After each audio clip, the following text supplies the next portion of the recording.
Hello and welcome to my YouTube channel TriPhysio. My name is Amanda and today you have joined for a very interesting episode on cramping. Before we go any further, please consider subscribing to my channel. I rely on your subscriptions to grow my channel and I would love to continue bringing you new and the most recent information on everything physio for triathlons. Please also don't forget to hit the like button if you enjoy this video and feel free to leave a comment in the box below. So to get back to our topic for today, cramping. That sudden, unexpected, really sharp pain that can bring even the world's strongest athletes crumbling to their knees. Everyone at some point in their life has experienced a cramp. It might have been at night while you were sleeping and as you rolled over you suddenly got a cramp in your calf. That seems to be a very common cramp that people get. Or it could be sports related while you're participating in an event and you suddenly feel a really sharp pain, almost like a sniper hiding in the bush that takes a shot at you and suddenly you just drop to the ground. This is generally how people tend to describe a cramp, and I'm sure most people have experienced this at some point in their life.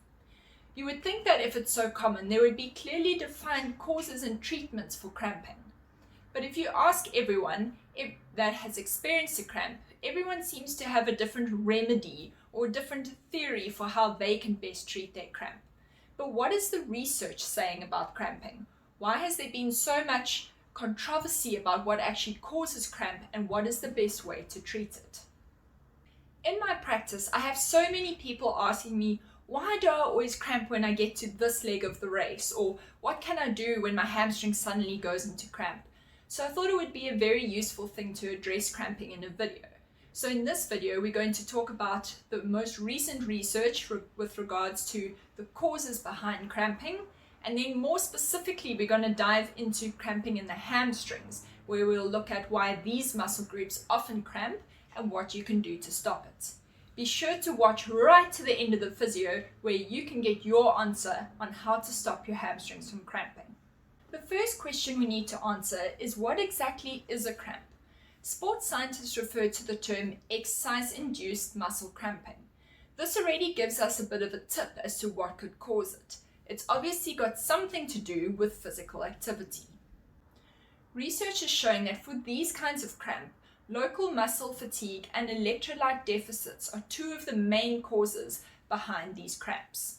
Local muscle fatigue can occur when a specific muscle group has been overloaded because it hasn't been well enough trained or conditioned to tolerate the intensity of exercise, length of exercise, or duration of exercise that you're putting the muscle through, and it therefore leads to early muscle fatigue. This muscle fatigue may cause an abnormal response in the spinal cord, which leads to overexcitation of that specific muscle group, otherwise known as cramping. Overexcitation is quite easy to describe. I like to use the analysis of a small child going to a birthday party. Let's say that this child doesn't have a lot of sugar in their diet. After eating a large amount of cake and sweets and soft drinks at the party, generally you'll find that these kids become overexcitable to the point where they're bouncing off the walls and they become very uncontrollable. You try and tell them to stop and calm down, and they won't. Funny example to use, but this is exactly what happens with a cramp. When a muscle reaches a certain point in exercise where it just can't go any further, it just becomes overexcitable and it doesn't stop contracting, and that's why you get lots of those little twitches, and it's very hard to settle down once it's got started. I feel very lucky that I'm not one of those that cramps very often or very easily. I have, however, had two experiences of cramping. The first experience was during a 100-kilometer mountain bike race. Prior to this race, I'd only ever ridden as far as 60 kilometers, so you could say that I was very undertrained for this race. Sure enough, I hit 75 kilometers, and my quads, both of them at the same time, went into cramp. I bailed off my bike, and as I tried to stretch my quad muscles out, my hamstring started cramping. So you would know that as soon as you stretch your quads, you're kind of using or shortening your hamstrings, and that's why it elicited my hamstring cramp. As soon as I tried to stretch my hamstrings, you use your quad in that movement, so then it encouraged my quad to cramp more. In the end, it led to me sitting on the ground, banging my legs up and down, just praying that this cramp would stop.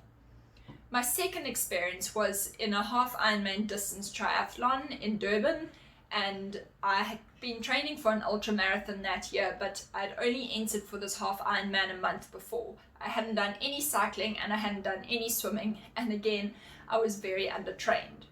I'd just come off the bike into the T2, and as I left that 400 meters into the run, again my quad started cramping. I adjusted my run to more of a shuffle, and I was actually able to finish the race quite well by changing my running technique. Both of these examples for me show that I was under-conditioned. They were both races that I hadn't trained for and my body was not prepared for, and therefore I had local muscle fatigue in these muscle groups. In this scenario, this was not related to electrolyte depletion as I've previously described. The second common cause of cramping is electrolyte depletion. This occurs when there's been excessive sweating and there's a subsequent loss in sodium or chloride levels as well as plasma levels in your body.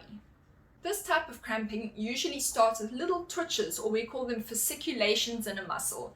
If you had to look at your muscle at this point, it would kind of be rippling gently, or you might explain it as more of a twitch in your muscle.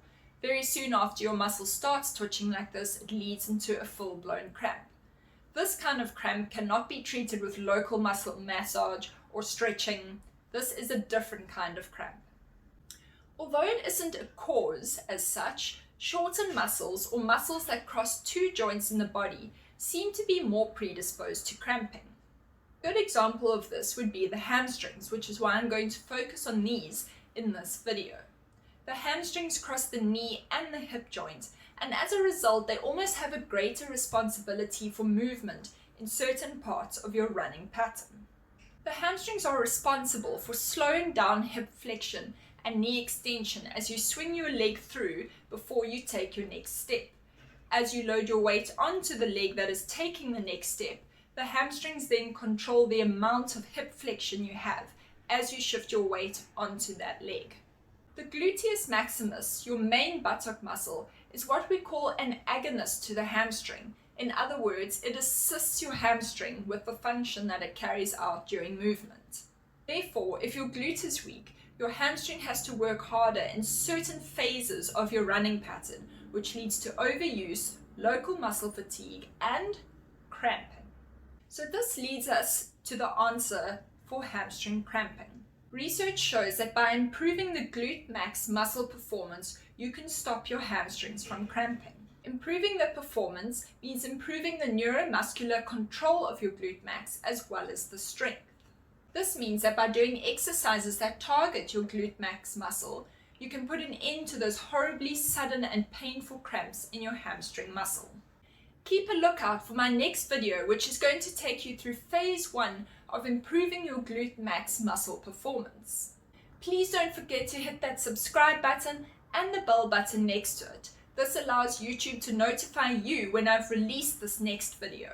I hope this has cleared up some of the confusion in your mind with regards to cramps. Please stay tuned for the next video. Take care, and I'll see you soon.